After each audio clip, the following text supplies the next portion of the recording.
Here's a true story that happened to me just a few months ago. I was in Jerusalem attending my cousin's wedding.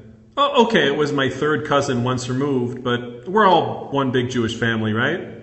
Anyway, weddings in Israel run a bit differently from the formal affairs you may be familiar with. There's usually no RSVP and no place cards. Just a lot of people are invited, and there's plenty of place settings for anyone who wants to come and join the celebration.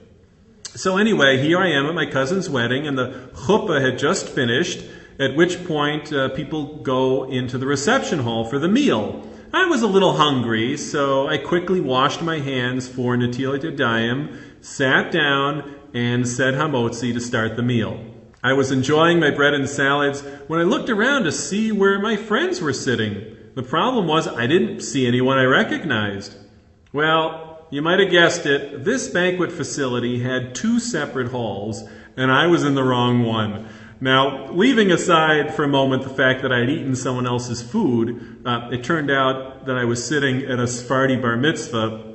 But for our purposes, the question is, did I need to say Birkat Hamazon in the first hall, and then wash and say Hamotzi again once I made my way over to the correct hall?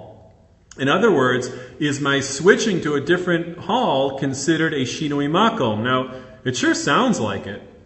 But recall in class number 30, we learned that for a bread meal, if at the time you begin the meal, you have in mind to continue eating elsewhere, then you can actually leave in the middle of the meal and continue eating in a new location without benching, without saying the bracha achrona of Birkat Hamazon. So in my situation, now granted, when I first said Hamotzi, I did intend to eat in the hall where I was located, but I certainly had a degree of intent to eat my meal in the hall where my cousin's reception was being held. Even though I was confused about where that was, I definitely did want to eat in my cousin's wedding hall. And that's how it was decided. I was able to go straight over to the correct hall and continue eating there with no need to say any additional brachas.